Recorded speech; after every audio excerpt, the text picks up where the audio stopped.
Hello, hello. Another special edition of the HVAC guide live show, if you will.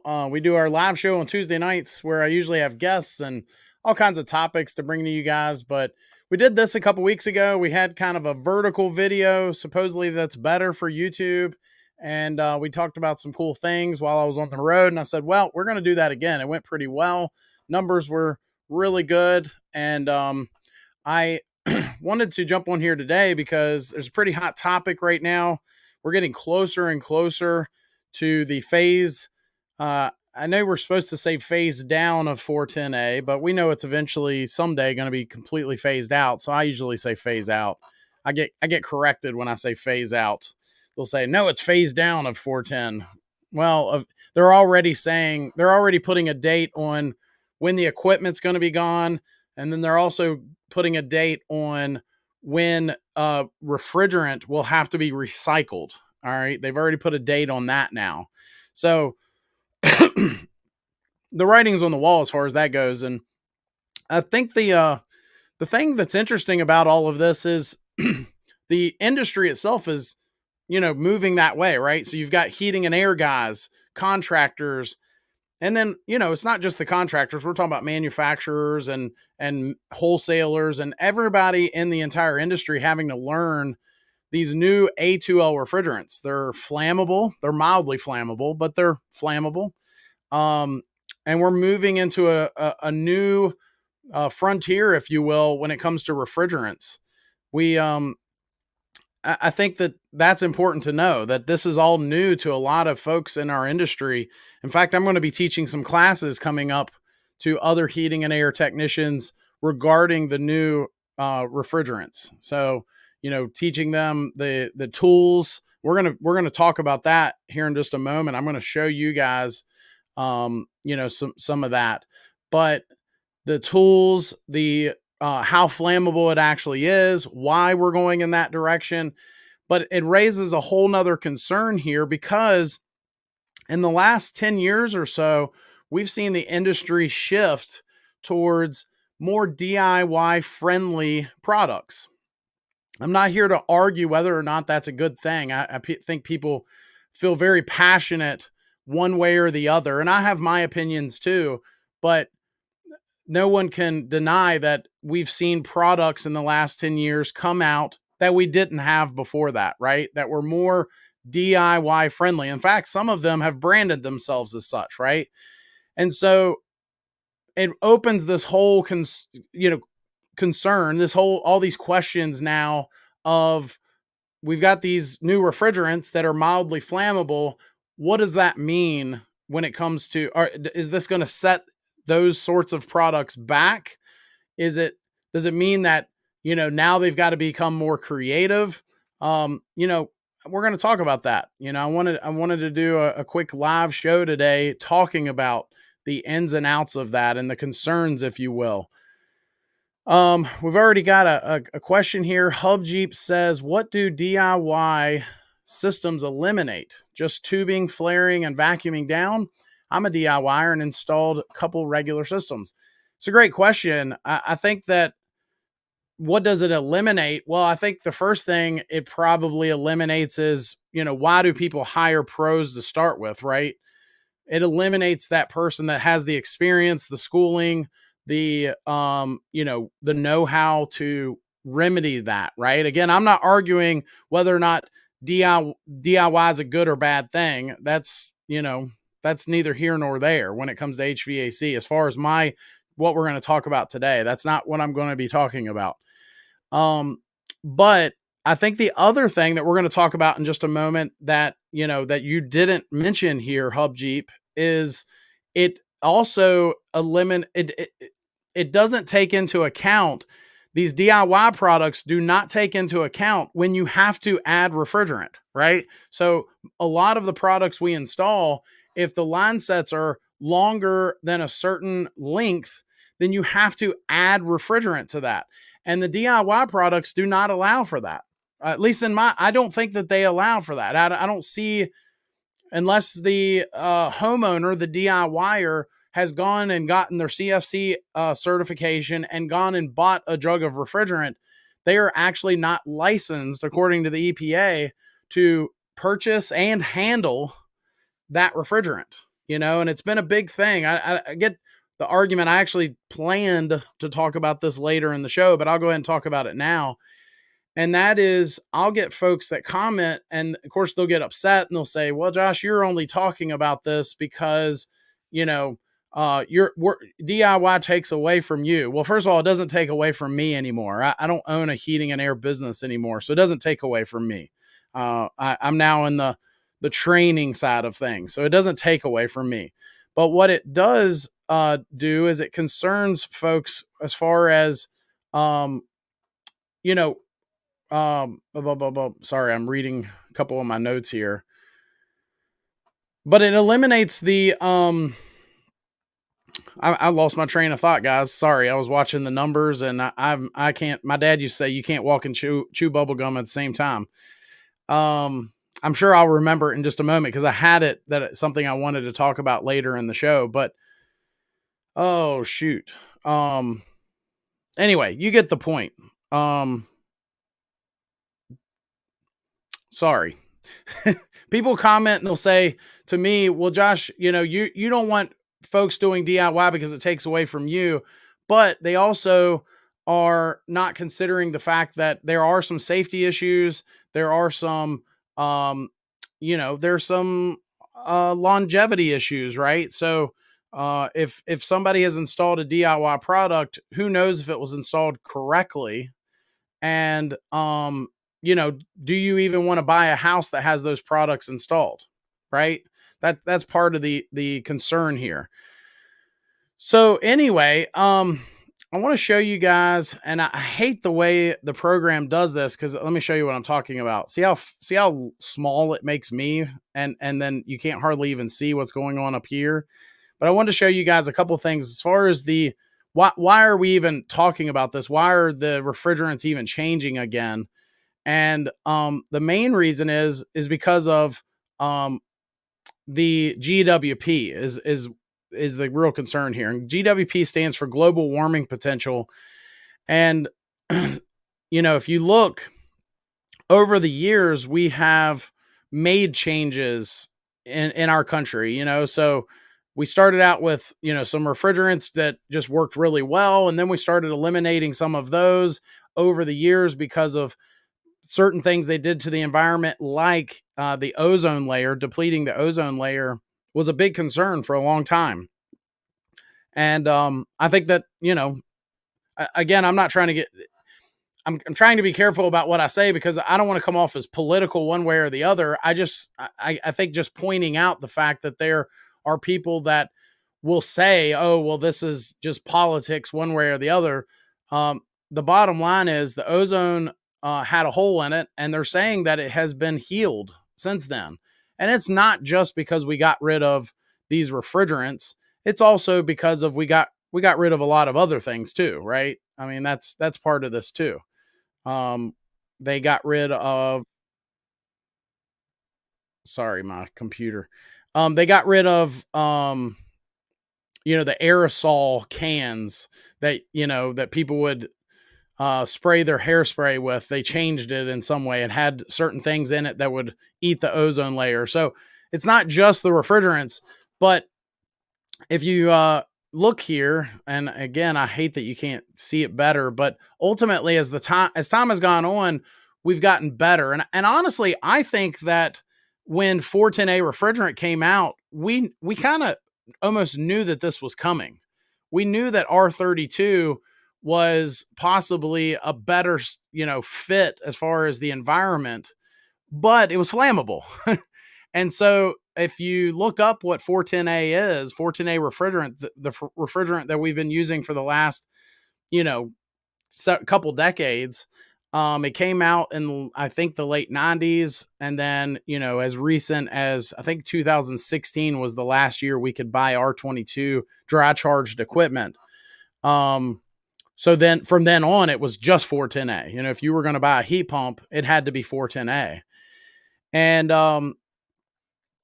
so the point here is, that as time was going on, I think that they knew that R32 was probably a better refrigerant, but it was concerning. We needed more time. We needed to make sure, is that the way we need to go? Is there other refrigerants out there? And in other countries, they didn't wait. They went ahead and switched to the A2Ls, and they started using the more flammable stuff simply because it was better for the environment. Here in America, we went to 410A, and what 410A is it's R32. It's flammable, but it also has 125 in there, which is a flame retardant refrigerant. It will inhibit, the flammability. So I think that that's interesting, if nothing else, that we knew that this was kind of coming. I think if they could have bought more time, then they would have done that. But getting back to our pictures here, you guys could probably barely see it, but if you can, R32 is way over here. So that you probably can't read it because it's so small, but down here it says R32, and you see how much lower GWP as over here. Oh, now my computer's going to do this goofy stuff. Come on, man. So here's 410A over here. So it's blue because it's an A1 refrigerant, meaning it's not flammable, or it's very, very, very low flammability. And then A2 refrigerants are considered mildly flammable. And then they added these L's because I've heard it said that they're closer to A1s than they are A2s, A2L refrigerants. And it's because of the velocity of the refrigerant. And it's just got to be the perfect scenario regarding, it catching on fire, igniting and continuing to burn. So it's a very low flammability, but it is flammable. And so here's R32 over here. And then here's R454B, which is a little lower GWP than R32, but it also sacrifices a bunch of other things that we're not going to talk about today. I'm not going to get into which one's better. There are manufacturers that are going one way versus another. I think that anyway, I don't want to get too much into that. I think there's politics and money behind every decision with a lot of big organizations. We'll just say that, and I won't get any further. I believe one is better than the other, but we're not going to talk about that today. But as you can see, they're both much lower GWP than 410A over here.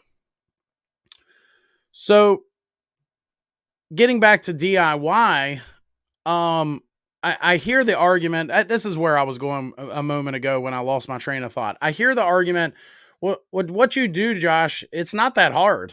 I've had those comments on our channel. They'll say, well, what you guys do, y'all act like it's so hard, and I've installed a bunch of systems and it ain't that hard. That's what they'll say. And what I probably surprise them with is, I agree. What we do is not that hard. If you've got a brain cell and a willingness to learn and a willingness to do things right and a willingness to read the instructions, right? That's sometimes the missing link there. If you're willing to do all those things, I actually genuinely believe you're right, that what we do is not that hard. You can get into our trade and learn it pretty quick, if you want to learn it and you're smart. I think that it's, you could be installing certain things correctly and well, pretty quickly. Just off the top of my head, if you're smart and you want to learn our trade and you dive in and read the instructions, you could install a thermostat, no problem, right out pretty quick, right? That's probably pretty safe to say. But my argument to that, though, is, so when people are saying DIY, it's not that hard, what you guys do is not that hard, I've done a bunch of systems, there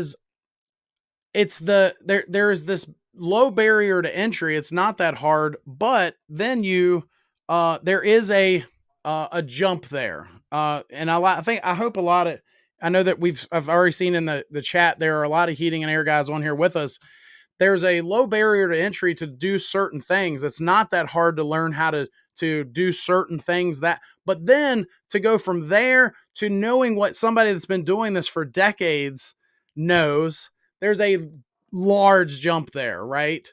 There's a huge discrepancy there. For me to think, I mean, I've been doing this a while, but for me to think what somebody that, I mean, I know I see Steve's in here. He's been doing this longer than I have, I believe. And he knows what he's doing. He's probably forgotten more than I'll ever learn. So to say, oh, what you guys do ain't that hard. Well, yeah, but what if there's a problem? What if there's now I do have an issue, and what do I do about that? And a lot of heating and air guys, again, you can feel one way or the other, but a lot of heating and air guys will not even work on DIY stuff. If they find out that it was installed by a DIYer, by the homeowner themselves, by their brother-in-law, by a handyman, somebody that's not a real professional that's doing things tip top, they won't work on it. And I'm probably going to ruffle some feathers here. I'm one of them. When I owned my company, if it was a DIY product, it was too much liability. We wouldn't touch it. We had homeowners that would call us and say, yeah, I bought one of these things online. I installed it and it lasted a week and I need you to come fix it. And I'd say, nope, I'm not touching it. You thought what we did is easy. You fix it. You go fix it now. If what we do is so easy, you go fix it. All right. I'm sure there's going to be some people that see this and want to comment and get upset. That's fine. I'm just being honest with you. If what we do is so easy, you fix it. You're not hurting my feelings. I don't own a company anymore. So, you fix it.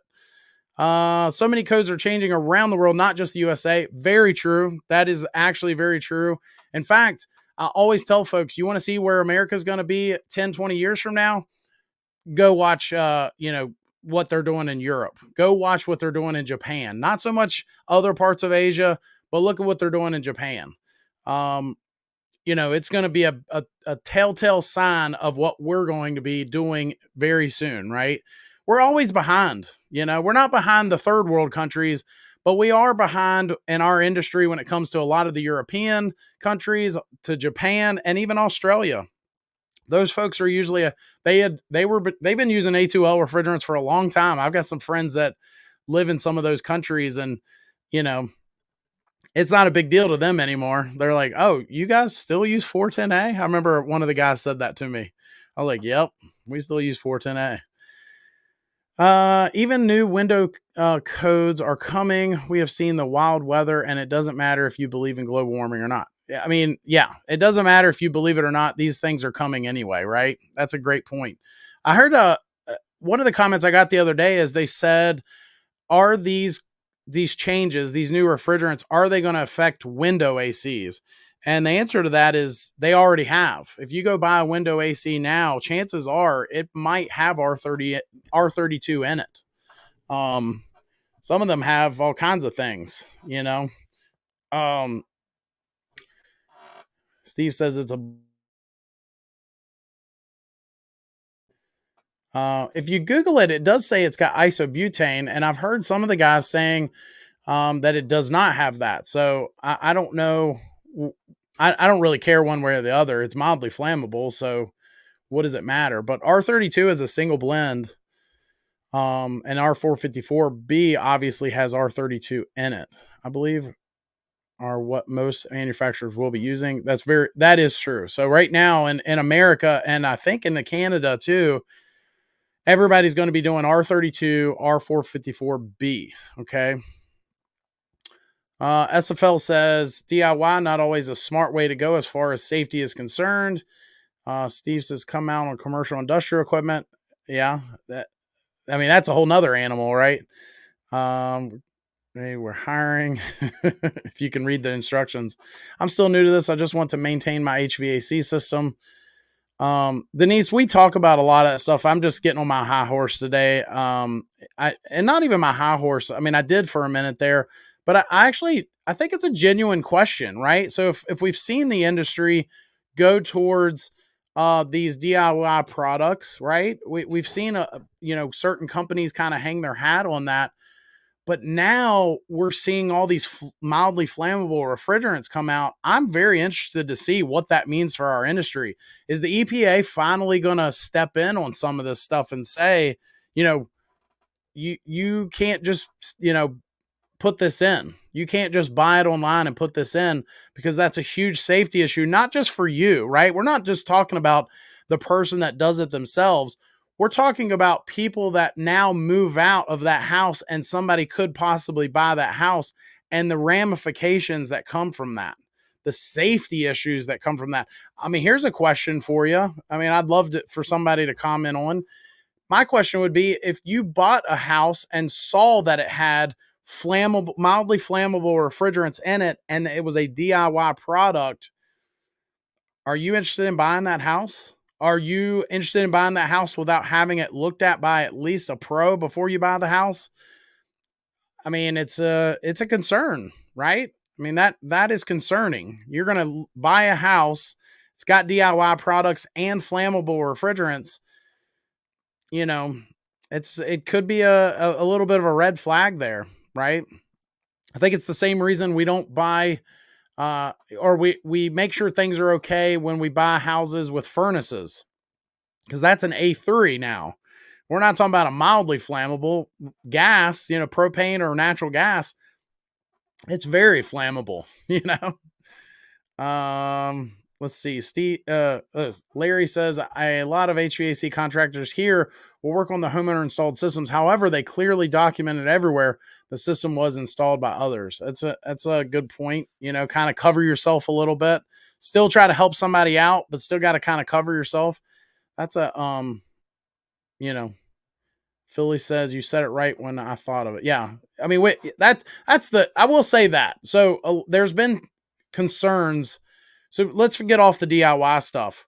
Let's talk real quick about A2L refrigerants and whether it should be concerning and whether it should scare you. I think it's one of the things I'm going to talk about when I'm doing my class coming up. Is I think it's something to take very serious, but it's not something to have a lot of fear about. Take it serious, be safe, do everything properly, but you don't need to lose sleep over it. You already drive a vehicle that has A3 gas in it, right? There's A3, very flammable gasoline in it. And it also could, if it's a newer car, already have the 1234YF, which is an A2L refrigerant itself. So a lot of the newer cars coming out have the A2L refrigerants in it. And so, it's not necessarily something you need to be scared of, super scared. SFL says it might not be that hard, but someone needs to do these jobs. How do we create jobs, keep the economy growing? SFL's bringing up a whole nother topic here. All the coils leak anyway. It probably doesn't have any refrigerant left. A lot of, and Steve, you bring up another good point. So these new A2L refrigerant systems are going to have sensors and mitigation equipment on there that we've never had before. It's the EPA or the powers that be have stepped in and said, okay, we're switching. We've got to be more mindful here of the environment. We're switching the refrigerants over, but they're they're mildly flammable, and we're going to have mitigation now. We're going to have, if there's an issue, if that sensor picks up a refrigerant leak, that system is now going to go into an error mode. It's going to run the fan motor, getting that refrigerant pushed out of there. And it's a whole nother animal now. We've got equipment we've never had before in there. Let's see. Let me jump back over to, let me show you guys this chart here. Share this tab. And so I wanted to show you guys this. This is how they classify the refrigerants. And anybody that's in the trade, you've probably seen this, but homeowners, if you haven't seen this, this is how this is where they're getting that A2L from, right? So the letter is basically how toxic the refrigerant is. So if it's a B, it's very toxic, right? So something like ammonia is going to be I believe ammonia is a B2 or a B2L. It's very toxic.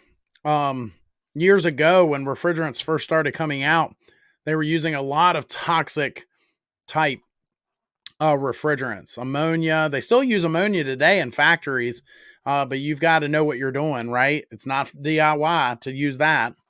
And then, I think they were using alcohol, maybe. That's another refrigerant that you can use. And so they're going to be more toxic. Now the number is where, if it's an A1, for example, like 410A and R22, they have no flame propagation. It doesn't mean that there's zero flammability. It's just no flame. They're just very, very, very low flame. Very, very low flammability, right?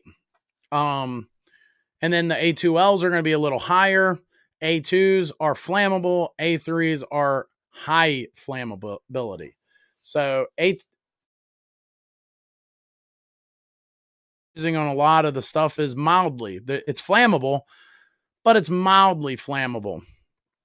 Let me see if I can find. I've got this video I can show you guys. Bear with me here.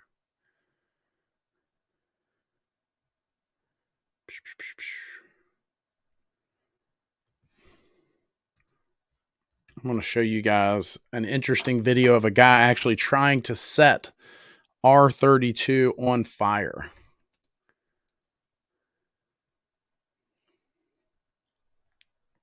Bear with me. Refrigerant. Yeah, this guy, he's trying to set it on, actually set the R32 on fire. And it's very interesting.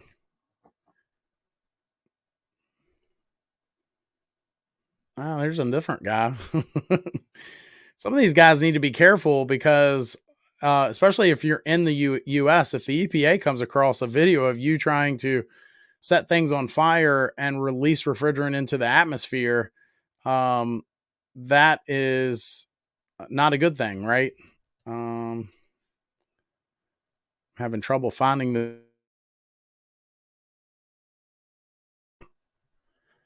Of course, I'm not going to be able to find it now. And any other time I could pull it straight up, but because I'm live right now, it's going to fight me and I'm going to have a hard time finding it. But there's a video of a guy actually trying to light R32 refrigerant on fire. Let's see.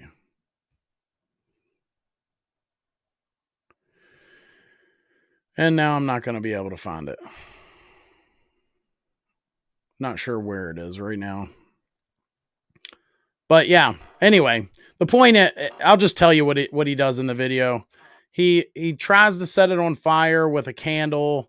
He tries to set it on fire with one of those. Here it is. Finally, I was going to say. All right, so let's do this. So first on the. All right, so here he is. Oh, there he is already doing the candle. Let's go back a little. So he's got the igniter that we use. A lot of guys use these to, if they're welding or brazing, if you scratch it across there, it'll create a spark. We will use these sparks to be able now to watch try this. to ignite the R32, as this is a common spark that will or can be created in the field. So I will take my hose, use some R32, and I will try to ignite it. He's trying to set this on fire. And as you can see, nothing really happens. So he's trying to set R32 on fire and having no success with spark. Why it does not happen? He's going to come back a couple minutes. That we have some other. And this guy's in South Africa, by the way, so the EPA can't touch him, I guess. Voila, candle is burning. I will take some. But now he's got an actual candle he's lit. Now watch this. And I'll try to ignite it. Oh, didn't work. Try again. So the R32, this mildly flammable refrigerant. Try to use less refrigerant He's blowing this time. Flame out with it. Try it again. Oh, it didn't work as well. Isn't that crazy? As a matter of fact, now we're facing another problem if you want to ignite R32. All right, and then now he's going to go back and he's going to he's reducing the amount of pressure, really almost like a regulator. So he's getting very low velocity of the R32. Okay, now watch this. Try this one. Oh, now it burns. Oh, no, it burns not anymore. Oh, now it burns again, and now it does not burn anymore. Again. Oh, and it stops again. So it seems if I want to actually burn R32, I need a constant energy source. If this constant energy source is not there, it simply doesn't burn. So first, what do y'all think of that? I think that again, I think it's still something we should take very serious. I want to go back to that. It's something we should be very serious about. It's flammable. It's mildly flammable, but it's not something you need to have fear about, right? And getting back to the whole DIY thing, when you remove the fear, but then you've got somebody maybe not taking it quite as serious. When I get comments on my channel and they say, well, what you guys do ain't that hard. So, you know, what are you talking about? Then that tells me they're not taking it very serious. So as long as you're taking it serious, but you don't necessarily need to have fear there. Hub Jeep says, I understand cars needing green refrigerant crashes, but how often does a home system leak refrigerant? I had an R22 system for 18 years and no leaks. It's a great question, Hub Jeep. I think that there's probably some homeowners that would say a lot, especially during those R22 days when folks would say, I'm just topping off my refrigerant every year. And refrigerant was so inexpensive at that time that people would know that their system leaked every year. And then every spring they would just have a heat and air guy come and top it off and get through it. So I think these days, those days are over, right? So these days, people, if they know they've got a refrigerant leak, they're going to have their heating and air guy attempt to make a permanent repair there. And going back to the topic at hand here, if you've got a DIY product or a DIY guy working on the system, is he really qualified to do any of that? Is he going to be able to make a permanent repair here? And I think that that's the matter at hand. SFL says Japan and Europe is way ahead of us. Very true. You can just, again, see what they're doing and know where we're heading in a lot of cases. What's going to replace 410A probably is what you were asking as a refrigerant. So it's going to be R32 for Daikin, Amana, Goodman, and then several of the other brands are going with R454B. So again, I'm not going to get into on this video why I think there are different, different brands are going different directions. But that is the two that they're looking at. Steve says, if you see the wind socks in the building, they have ammonia. Interesting. I didn't even know that. So if you see wind socks on like if you see a factory and they've got wind socks, then they probably have ammonia in their HVAC systems. Interesting. SFL put a bunch of horses. Let's see. I've got a few other things I wanted to show you guys. This one is interesting because if you look at this graphic, and I know it's really hard to see because of the way they're doing their software, but I'm going to zoom in here if it'll let me. This is just a Yellow Jacket is one of the heat and air brands that makes equipment. Not a sponsor of our channel, by the way, before somebody asks. But hopefully you guys can see this. It's not letting me zoom in, but so much. I don't know why it's not letting me zoom in any further than that, but let me try this. There we go. So this is just some of the tools that they've come out with that are A2L tools. So these tools are going to be rated for A2L refrigerants. And there's different ways of, determining that, what's the difference.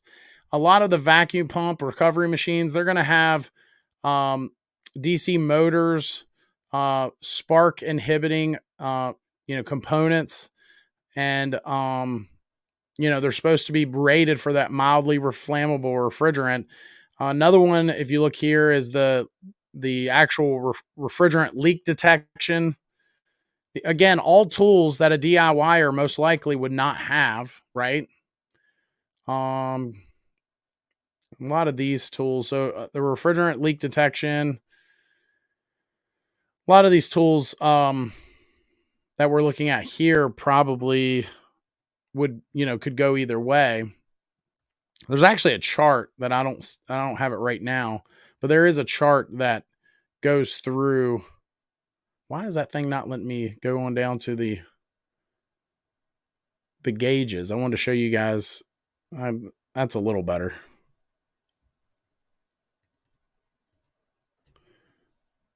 Oh, come on.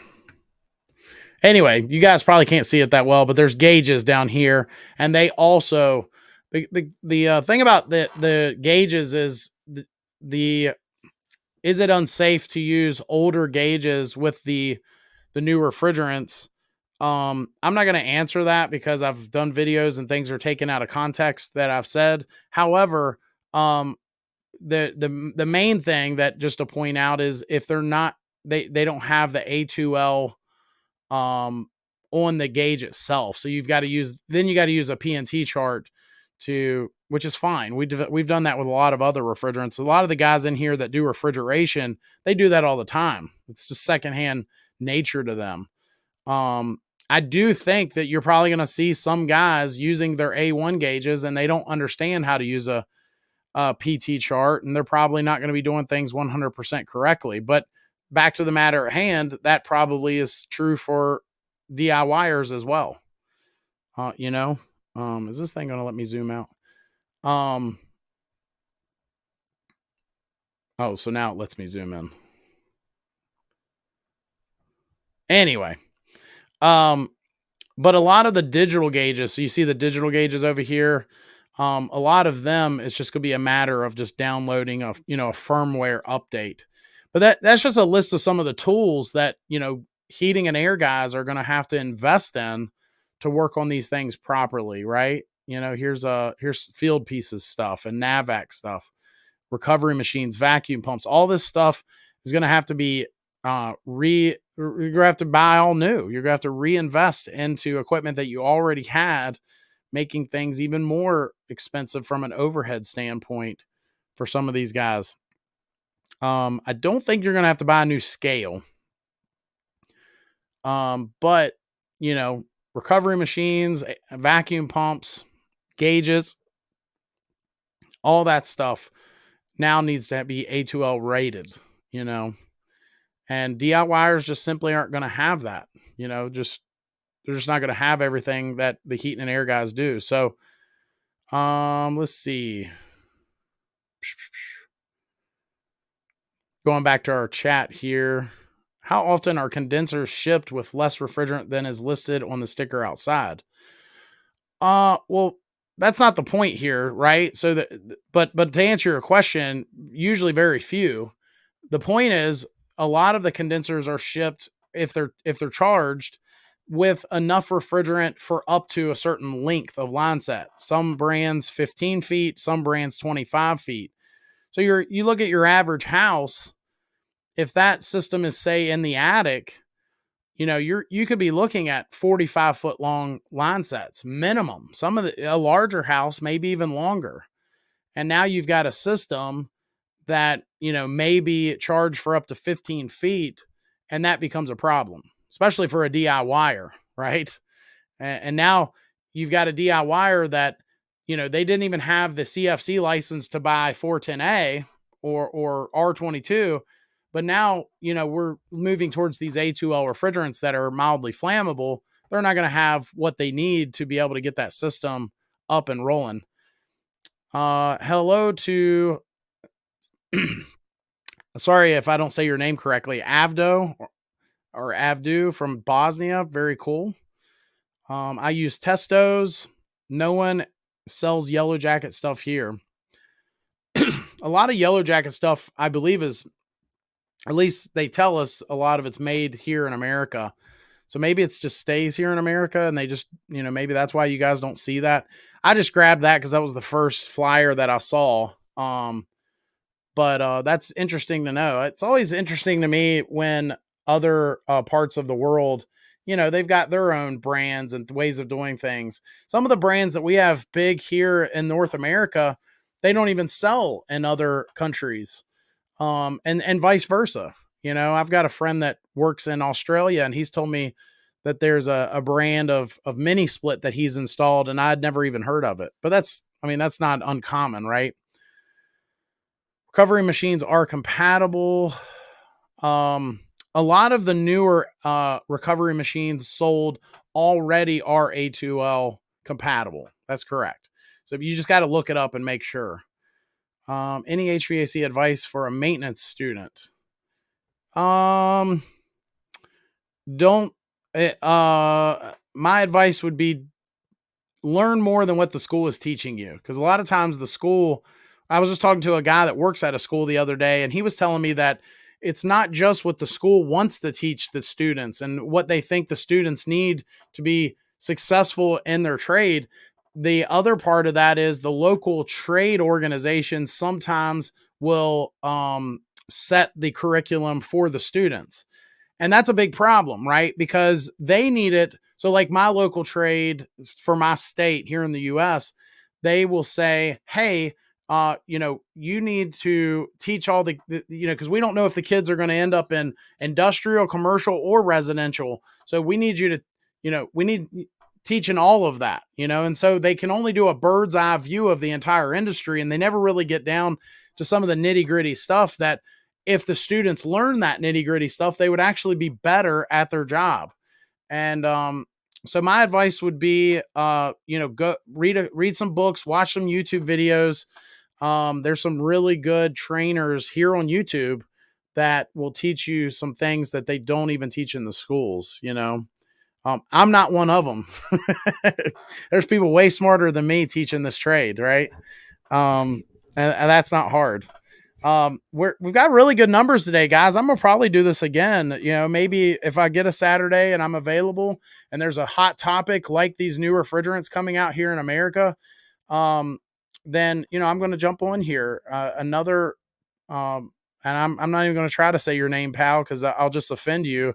But another person from across the world. So welcome. We do a live show every Tuesday night. It's 8:30 p.m. our time, Eastern time here in America. So I don't know what that time is for a lot of you folks, but you're always welcome to join us. It's been a lot of fun. Sleazy One, you are too kind. Do you work out? You looked ripped. Man, I need to be more healthy. I'm actually a chubby guy. I am a chubby fella. Please eat butter. P.S. from the Butterman. Ron says, hey, join late. What's the deal with the title? Ryan, we've been talking about the new A2L refrigerants coming out, the concerns behind that, and also what does that mean for the DIY side of things? We've seen all those DIY products coming out, and what does that mean, for folks that have been buying these, more DIY friendly or marketed products, and is that, will they change? Will they see a hit because of this? I mean, if I was a homeowner, I would be less likely. If I was open to doing DIY before, I'd be less likely to being open to it now, especially if I know that the refrigerants are mildly flammable. Ryan says, much different audience today than normal. The comments are different today. Amen. I'm happy with it. This has been fun so far. Dejected says, following up on my previous question, I'm specifically a maintenance student for a Job Corps, a program spanning across America. Nice. My advice would still be the same. If you're a student and you're learning this trade in any capacity, just realize that the schools have, they have their own, motivations. Their motivation is to make money, put butts in seats, and then teach the trade into some capacity, but that may not line up with your goals. You may want to be the best ammonia technician in the industrial side of things that's ever done it. Well, you probably won't get what you need in a just typical trade school, right? You need to dive even deeper. Yay, more sensors. Dare I say shredded? You're way too kind, and I think you're just making fun of my chubbiness. Cyberbully says can't get any parts for them. That's another good point here, right? I mean, if I have an issue, if when I had my company, if I had an issue, oh, can y'all hear that? My dog is dreaming.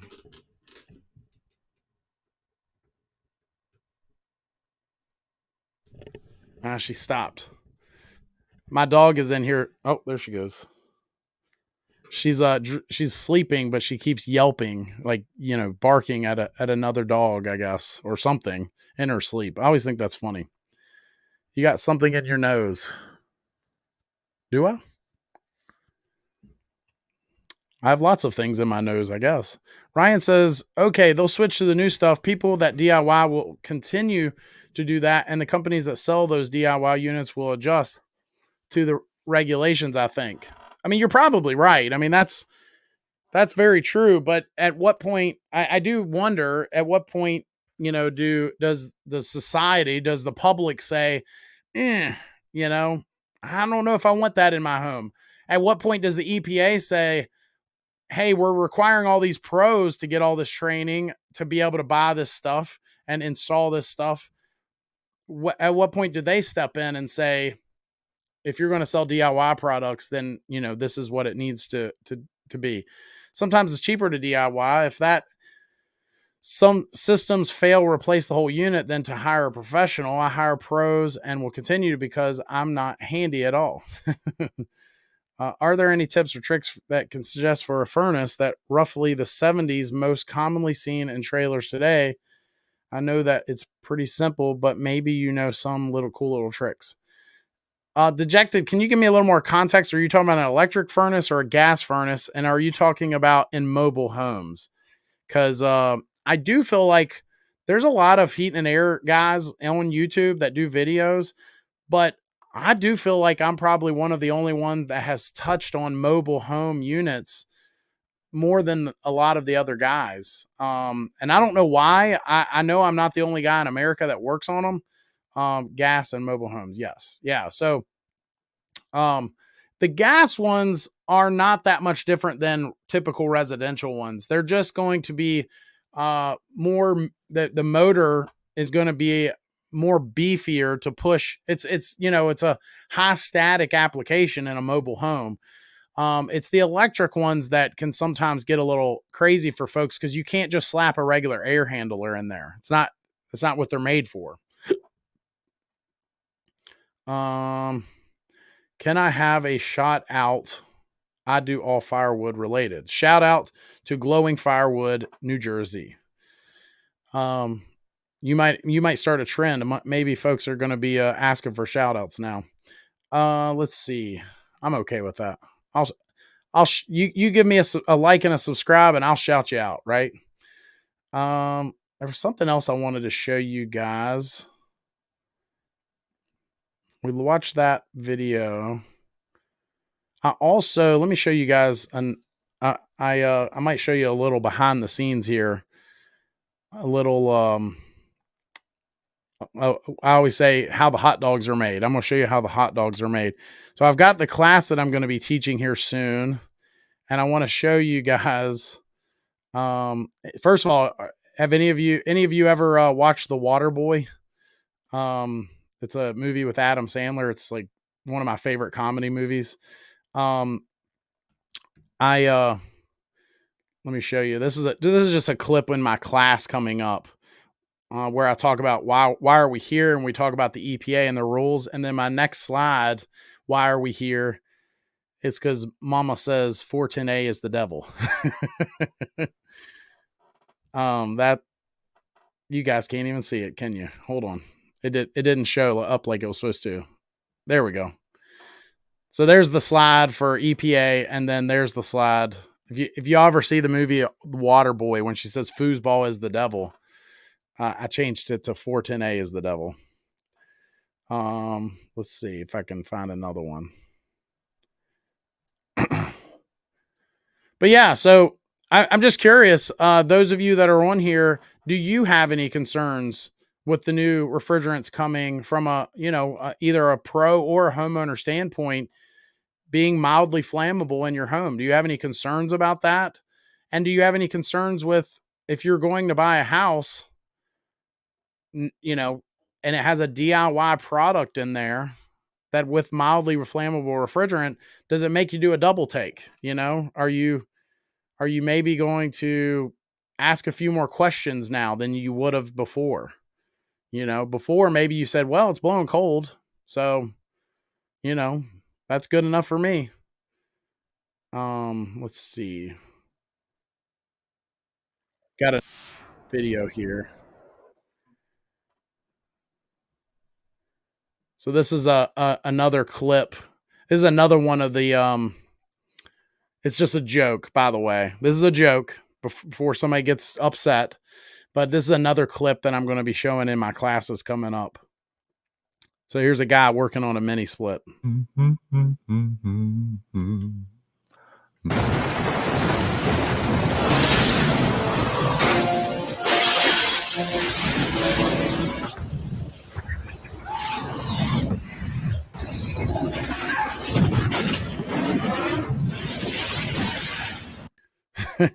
Just trying to have some fun with it.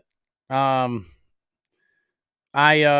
showed you guys earlier a guy actually trying to light the R32 on fire and how hard that was. So just a joke, but kind of having a little fun with it. Class I have coming up.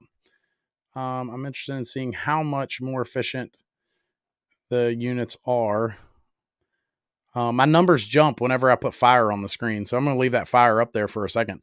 R32 doesn't care me since it's been in other countries. R42B, I'll wait a while. That is a something to be pointed out. I said earlier I didn't want to get into which one's better, but R32 is proven. There's equipment across the world and millions, not thousands, millions of units with R32 in it. And R454B, up until last year, there were 0 units across the world with R454B in them. So I don't know how many there are now, but it's certainly less than R32. So I don't want to get into which one's better debate, but you're very correct on that. Dejected says the concept of highly flammable refrigerant in and of itself is concerning to me, but that I'm certified to handle it or anything. But what if it starts leaking in your furnace? Sounds pretty bad.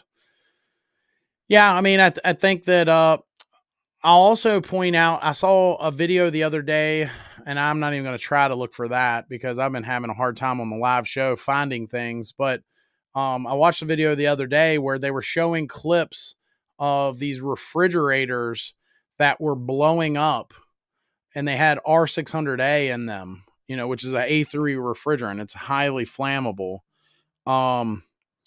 And sorry, had a call coming in. But it was just a crazy video. There's videos everywhere of people showing things blowing up and stuff, right? And so they've got these refrigerators. They're blowing the doors off of them with this A3 refrigerant in there because it's leaking into the refrigerator, and then it gets a spark.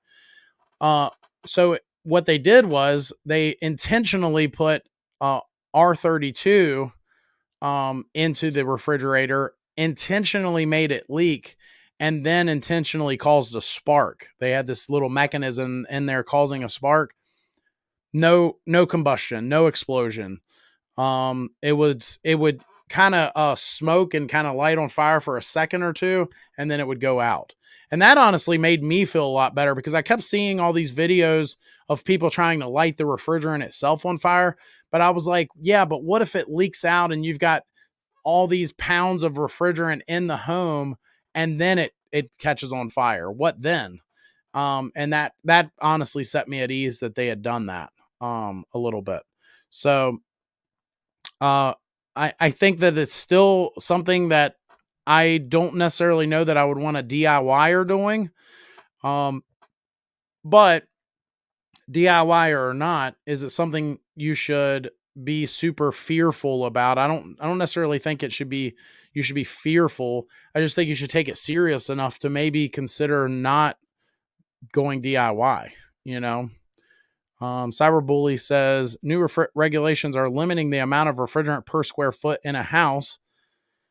I haven't seen that per se. Send that to me if you don't mind. But that or is that something they're looking at passing? Because I have not heard that that's completely, part of the rules at this moment. But that's good to know if that's true. Dejected says I'm pretty new to the stream, so if I sound uninformed, I am.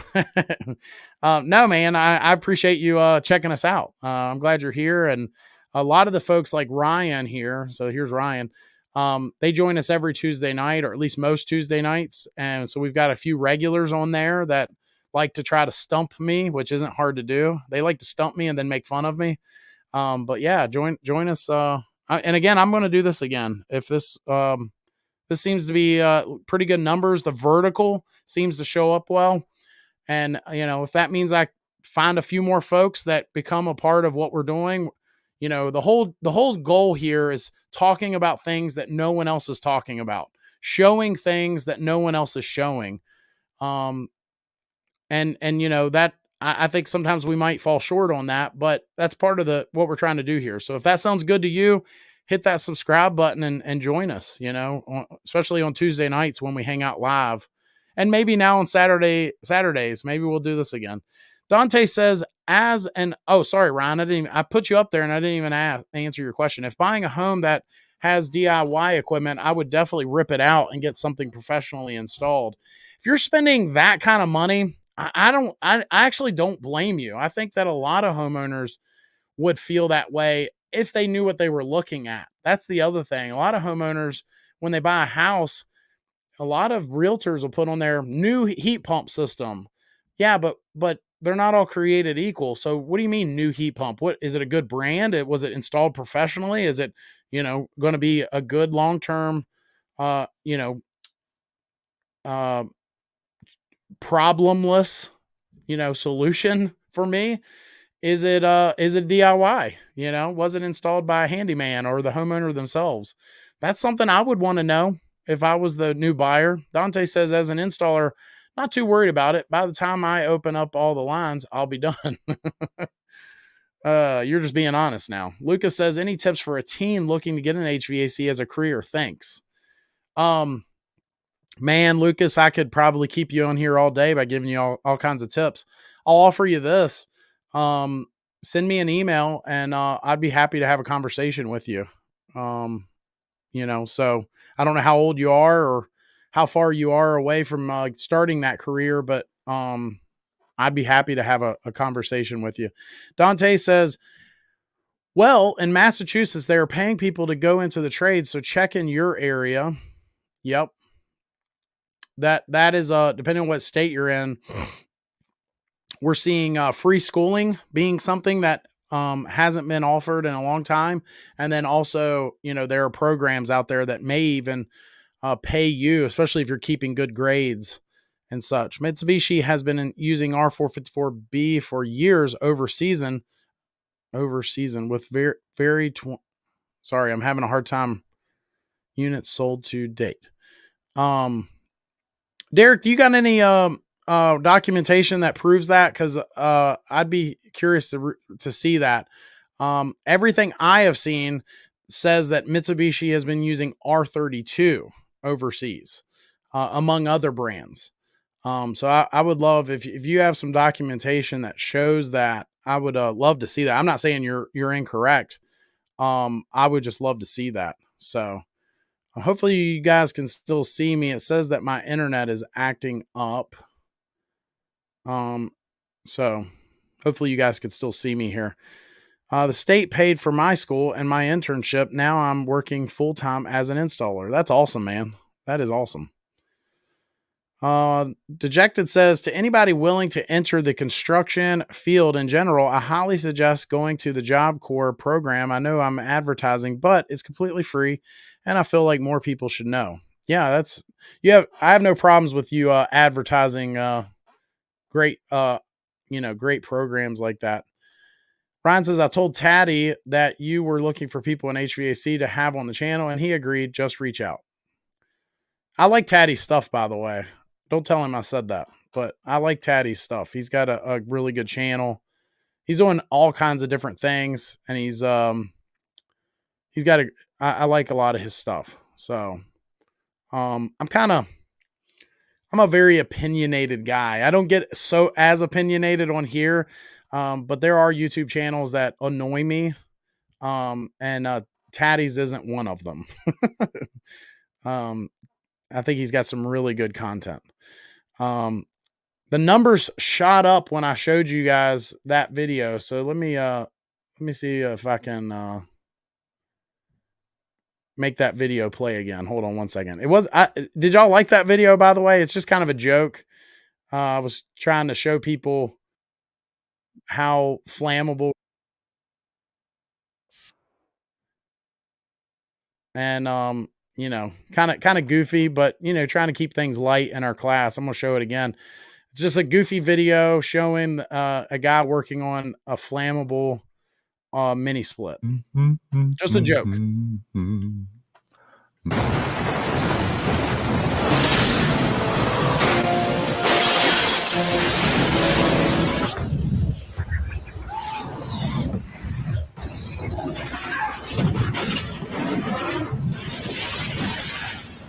I think the other thing to point out is not only is it a video about explosions and things like that, but it's got Nicolas Cage and Vin Diesel in there. How can you go wrong with that? I think the attendance for my new class, there should be a line out the door because I'm showing explosions and then Nicolas Cage and Vin Diesel. I'm from Morocco and currently studying HVAC, plumbing, and firefighting. I'm curious about the opportunities in the USA for this field. Any insights or advice you could share would be greatly appreciated. There's a lot of opportunities. I think being someone's helper ain't one of them. Okay. Now, I think that somebody that wants to get into this trade and they want to, learn the trade and learn from somebody that knows what they're doing, there's certainly a place to being a helper. An apprentice, if you will. I don't think apprenticeship is what it used to be. You're now someone's basically their gopher. But if it means you're going to learn the trade from a really good, smart person in our industry, then, learn it and then, keep going. Look, the doors that have opened once I learned the trade for me, it took me, I don't know, 5-6 years to really move up to where, I was starting to be appreciated. But once you start down that path, there's a lot of opportunities, I think. Ryan says, new segment idea. If you still have your accounts with companies, allow viewers to show their quotes for installs and you tell us what your costs for it would be as a dealer. I sold the company, and that meant everything with it. So I don't really have any of that. That doesn't mean we are looking for the cheapest. It's just good to know what the MSRP. I actually don't hate your idea, Ryan. I help people on our website, newhvacguide.com, and I get quotes all the time. And maybe I can just block out the name of the company, because I'm certainly not here to pick a fight, but just kind of show people. I actually like your idea. Show people across the world or across the country, you think my quote was high. Look at what they're charging it, in Florida. Look at what they're charging in New York, might be actually be an interesting segment, might be something we'll play with at some point. Lucas, what's up, man? As a Dallas, Texas HVAC contractor, I believe that if more contractors helped teach homeowners certain simple repairs, it would free up time and resources to address real issues in the industry. I think that's a good point. I think that I had a customer that was an apartment complex, and they were telling me that the last heating and air company that was there would never show the maintenance guys anything because they thought they would steal their business. Whereas I looked at it as more of nurturing that relationship. So I started, showing them, a few things here and there. And instead of them taking my work, taking my job, it actually led to us being really good friends. And I was the guy they called when, doing those simple things didn't fix it. Um, Sloppy, poorly designed installs waste energy. Good point. Before I go for the day, electrical classes today. The Job Corps program welcomes anyone between the ages of 16 and 25. Good luck to everyone here. Hope you all have a good day. Thanks for joining us, pal. Hit that subscribe button. Derek says, I work directly for Mitsubishi at work, and a flyer they put to gain trust in the Freon switch was they have 25 million R50. If you're willing to send that flyer to me, I wouldn't fight you on that. I think, well, let's do this. So let's Mitsubishi R32.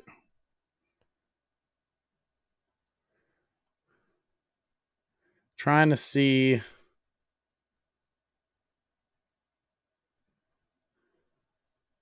I'm gonna Google it with one and then Google it with the other and see what pops up.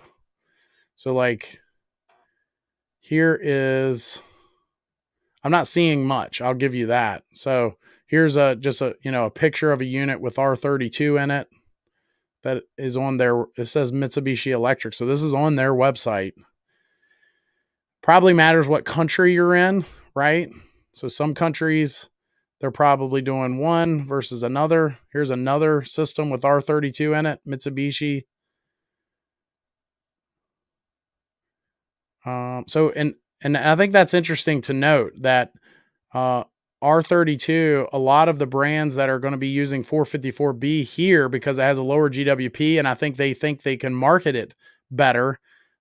Even those brands are using R32 in other countries. And I think it begs the question, why? R32 Mitsubishi. So, all right. And now let's do Mitsubishi R454B. Let's see what pops up here. I'm seeing it. I'm seeing pictures of, large commercial units so far, but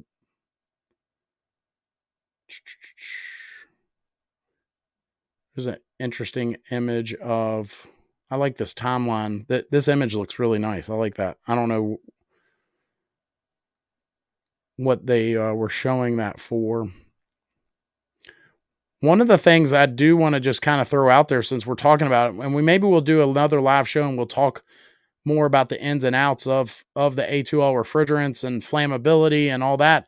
But one of the things that they're looking at in other countries already is the fact that R454B, which contains R1234YF, 1234YF, and a lot of the other HFO refrigerants have something called PFAs. If you look up PFAs, they're known as forever chemicals. So they're things that can be released into the atmosphere, and they are forever chemicals. And so this refrigerant might have a lower GWP in it, but it also contains PFAs. And I wonder, a lot of people are saying I've actually heard of some of the counter guys that sell some of these other brands. One of my friends, I'll just say that, was telling me that the counter guys told him that that they're going to eventually lower the GWP, and then so R32 will cease to exist here in America because they'll lower the GWP, and then they'll have to switch to R454B. And I don't want to get into the amount of refrigerant that's held in both of those systems. Sorry, I didn't even show y'all when I went through the Mitsubishi stuff. But I don't want to get into that necessarily because a lot of these R454B systems hold just as much R32 as an R32 system and then more, right? So if 60% of it, it's not exactly 60, I think it's like 61, but 60% of it is R32 and it's got more capacity to be able to meet the same requirements performance wise in there, then so you got this system that's holding just as much R32 plus now a refrigerant 1234 YF that has PFAs in it. Are they really going to lower the GWP just so that these systems can, if they leak out, they're leaking out even more, right? So that's my little argument to that. I don't really care one way or the other. Just don't give out misinformation is my point, right? If you're going to be a counter guy for one of the competitors and you're going to try to bash the brands that are sticking with R32, you need to at least be giving out accurate information, So anyway, I thought that was a good graphic there. I'm still looking for something, and I'm not saying you're wrong on that. I'm just not seeing anything that says Mitsubishi has installed a bunch of R454B units. And maybe they have now. Maybe they did last year. But up until last year, there were 0 systems in the world with R454B in them. At least that's what I've been told. What do I know? If you find something that says, no, Josh, Belgium has installed 20 of them the year before. Okay. I'm just saying in general, R32 has been used way more. How about that? I think that's safe to say. R32 has, if you want to look at the longevity and a proven track record, R32 has a bigger track record, right? Something to note. But I don't see anything. I have not seen one single picture that says that Mitsubishi has installed a whole bunch of these R454B units overseas. I'm not saying they haven't. Here's a bunch of large chillers for rooftops. But I'm not seeing that. So anyway, I feel like I've gotten off topic here, but I know we're talking about DIY stuff on our channel here today, and the future of that. But I think that's interesting. If they're telling you that, I would love to see some documentation on it. I would love for you to email that to me. I thought R454B was USA only. Mitsubishi already selling those. Exactly. So R454B was something created very recently by I don't remember exactly which company, but Honeywell owns the patent here in the US, and it's not been installed overseas that much, So maybe what they were saying is they've installed a lot of R32 units and there's no reason to be upset about A2L refrigerants, but to say that they've installed all these, millions of R454B units overseas, I'm not saying it's not true. I would just love to see some documentation that backs that up. We just want to see the value companies are providing for the prices they quote. Would you be shocked if a vampire showed up at your door? Ryan says, I saw that Payne already listed an R454B on their website for one heat pump model.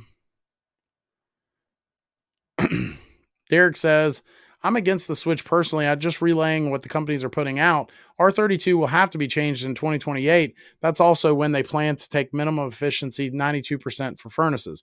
So that's what a lot of people are saying. So a lot of people are trying to come out and say, oh, they're going to be getting rid of R32.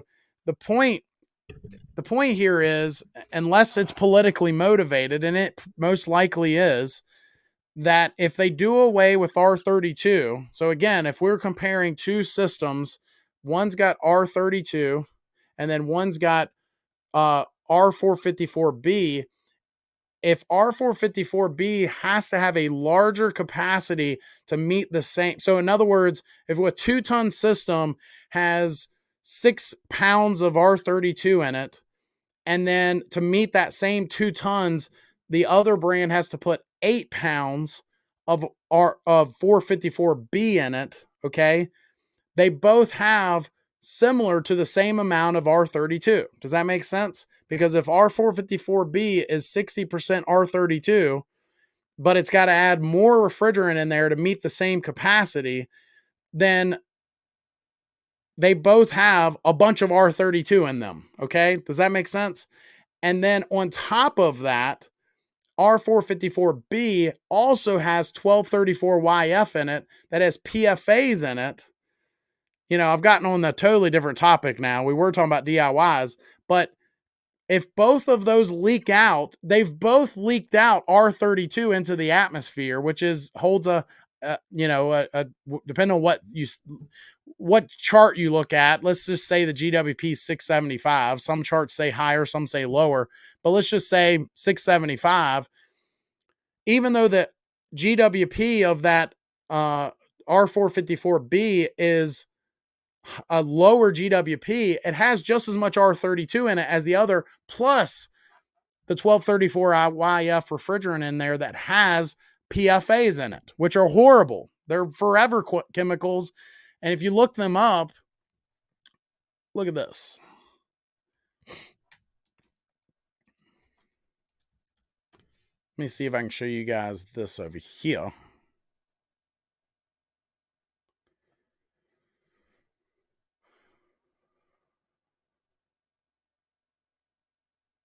All right.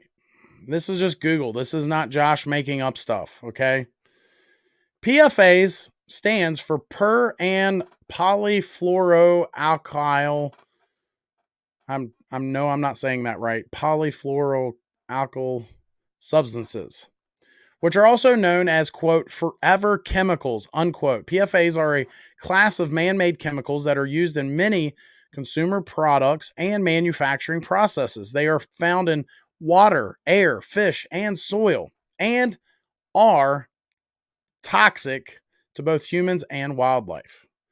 So PFAS, which are in 1234YF and R454B refrigerant, they have PFAs in them.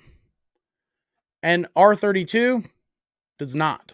So we're not just talking about GWP here. We're talking about, and if they do that, if the government comes out and says, we're lowering the GWP, so you all have to use R454B, I would highly suspect that will be politically motivated. That if that does happen, then we're not coming up with a good long-term solution here for the environment. We're coming up with who's lining whose pockets. Okay. So that's just how I feel about it, right or wrong. I don't know everything. I'm regurgitating things that have been told to me. And if you have documentation that shows otherwise, I'd be fine, with that. Ryan says PFAs were in the old huge capacitors and lasted years and years. I believe it. Mikor Wave says, what language are you speaking? It's supposed to be English, but with this accent, it's probably hard to tell. Avery says, I'm in Kentucky. Companies are quoting $10K for a Goodman 80% and 14 SEER AC. Lucas says, do you have some pros and cons of going into HVAC? I can tell you this, Lucas. I think every industry, if you end up with a bad company or in a bad situation, it can feel like you should have done something else. But I'll say this. I am very happy that I ended up in the industry that I'm in. Anyway, I love all these questions. I feel like we've gotten off topic, but I will wrap up with a few things as we land the plane here in just a moment. But the industry is supposed to grow by, I've had the statistics on my my channel before, but there's a statistic showing that over the next decade, how much the HVAC industry is supposed to jump. I don't know where in the country you are, Lucas, but I'll tell you, a lot of the baby boomers are retiring. So trades in themselves are a great thing to look at. And there is a labor shortage. And then specifically with HVAC, because the industry has been changing so fast, I think there's going to be especially for very smart people, And I don't know you, but I'm assuming you're a very smart guy. You're weighing the pros and cons of things. That's awesome. Um, but I think that if you're a smart person and you are willing to be ambitious and learn it, and then also know what you're worth, not willing to settle, you can do very well in this industry. But you probably could do that in a lot of industries, right? Um, Tech Junkie says, like me. Easter says, how come EPA is letting companies sell units to unlicensed individuals, also known as homeowners? It's a great question, Easter. I think it's a question that a lot of folks have asked for years. If I can't go, and buy a system from, a heating and air supplier without holding certain licenses, how come these systems can be sold online? It's a good question. I don't know the answer to that. Maybe it's got something to do with different states are different. It's a good question. Ryan says the trades seem like the place to be at this point. Beats going into debt. If I were a younger guy, I would pick up a trade for sure. I tell young people to move into the trades. That's what I did. So I grew up very meager. I don't want to say we were impoverished, but we weren't. We were lower middle class for sure. Lower than middle class, I would say. My parents did great with what little bit they had, but we didn't drive Mercedeses and all that good stuff. So when it came time for me to decide what I wanted to do with my life, college was tough for me to choose because of the debt. My parents weren't going to be able to help me. And I had heard some statistic, even at a young age, of all the folks that don't use their college degree within 3 years of graduating. And so I thought that was interesting. I'm not bashing college. I think a lot of people do that just to sound smart. I'm just saying if you go to college, know what you want to do and go to school for that and then do it, so you can be successful at it. If not, trades are for, I'm exhibit A. I grew up in a trailer park and I probably could have had a very different life had things been different, So anyway, I'll get off of that. Lucas says, I'm from Canada. If you're open to it, I would be able to email just asking some questions. Absolutely. Feel free. Kincaid says, Lucas, if I don't answer, keep emailing me because sometimes I miss emails and I'll get busy. And it's sort of like text messages with your friends. So they'll send you a text and you'll be like, oh, yeah, I'll respond to them later. And then you realize 2 weeks later, I never responded, So anyway, Kincaid says, I just turned 30 and I just started in HVAC world only 2 years ago. And I can tell you from my experience, the residential world is starving for genuine techs that aren't trying to bend people over. I like that insight. We're going to wrap up in just a moment, guys. Ryan says, I see what companies quote me for professional trade work and it's crazy expensive. Must be lucrative. Yeah, there's money to be made for sure. Tech Junkie says, I made several more per hour than my wife was being an LPN, and I just started a month ago. That's awesome, man. I have a few years of knowledge. That's awesome. What's the takeaway here, guys? What's the summary here if we were to give one? I would say when we're talking about DIY products, there are there's something to be said for, even with 410A and all the A1 refrigerants, that if you're going to buy a DIY product, you, as a homeowner, if you don't have everything you need, you can't do certain things, such as when you buy the system, if it needs more refrigerant, being able to add that refrigerant to the system. Okay. Number two being that the new refrigerants are mildly flammable. And that's a concern. That's concern for homeowners and consumers. It's a concern for manufacturers and wholesalers. But I would say that it's probably been the biggest concern of everyone I've talked to, even more than homeowners, for the pros, for the guys that are the contractors that are out there doing this, that they are concerned. They want to make sure that they know what they need to know to do the job right. And they're concerned that that when they do talk to a homeowner, that they can have confidence in what they're selling. And so they are flammable. Number 3 would be that there are going to be tools. So there's tools that heating and air guys are going to need to purchase to stay compliant and safe. They need to be A2L rated, that they need to be rated to work on these mildly flammable refrigerants, that a vacuum pump or a recovery machine, a set of gauges, they need to all be rated to work with that A2L. Would a DIYer have those tools? Can they get them? Sure. But do they want to install one system? Do they want to buy $5,000 worth of tools? Number 4 being, should you buy a house that has these DIY products on them? If you're looking at a house and you see that it's got one of these DIY systems that's been installed and it's got mildly flammable refrigerants, do you want to either A, have that system checked before you buy it, or B, say, I'm not buying this house until that system's replaced? It's a concern. It's something to be concerning about, I think, right? And then finally, the last is, I will say, where are we going with this? What's the future? If you've got a 410A system, 410A is not going away tomorrow. You're going to be able to buy the refrigerant for years to come here in America, but it is getting phased down. It's going to go up in price. It's something that we may see. We already know that there's refrigerants that have been invented they're not drop-in refrigerants, they're replacement refrigerants, but they've been invented so that way if 410A does go away, or if 410A gets too ridiculous in price, you've got other options. But although they've been invented, the EPA has not come out, as far as I know, the EPA has not come out and said, we're okay with this refrigerant being installed in a 410A system yet. I have not seen that. Or the manufacturers, none of them have come out and said, we're okay with that refrigerant being installed in our 410A systems.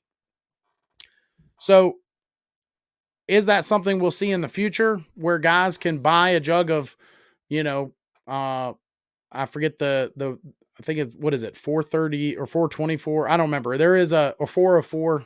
There's an A1 refrigerant, blended refrigerant that does it'll work in a 410A system. It's got a lower capacity, but with these approvals not in place yet, it's a concern. What do we do now? I'll also say, as far as the future goes, these A2L refrigerants cannot be put in an A1 system. You cannot have a 410A system and get a jug of R32 and put it in there. You should not do that. It's a big safety issue for you to be doing that. It doesn't have the mitigation equipment. It doesn't have some of the other, perks, if you will.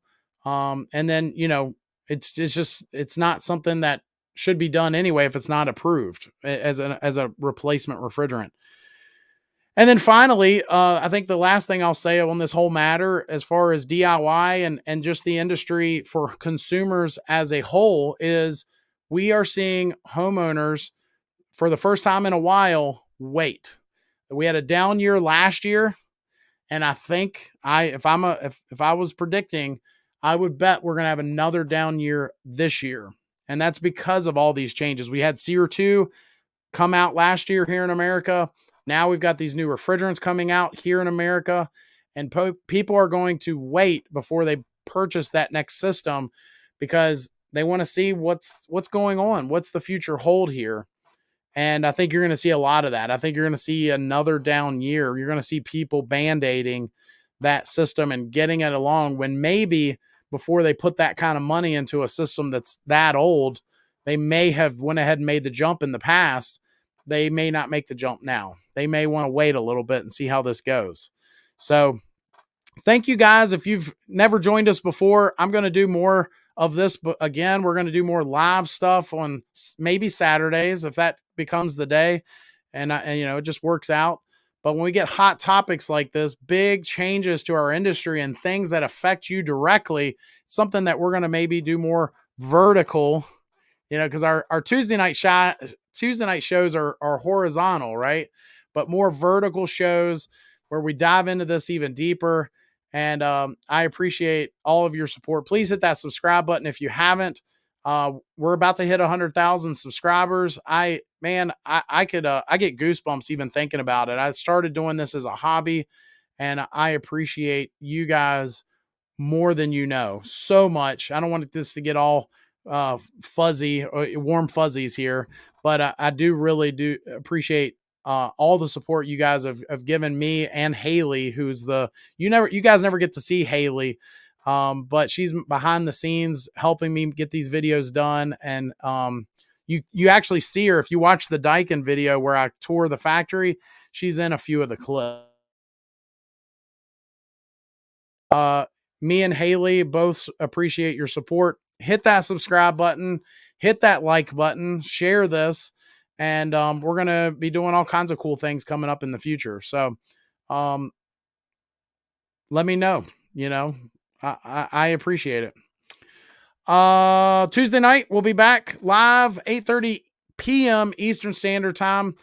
This next week, we've got a really cool guest, a guy that's way smarter than me. And he's got a really, really successful heating and air company, and he's going to be giving you guys some tips and behind the scenes sort of stuff from his standpoint. So that's going to be a lot of fun. I'm off to a basketball game. I'm going to watch VCU, Virginia Commonwealth University, whoop up on Richmond, the Richmond Spiders. At least that's the hope, right? And that they're kind of a rival, so this is going to be a lot of fun. And yeah, so thanks again, guys. Hit that subscribe button. See you Tuesday night, and have a great weekend. Take care.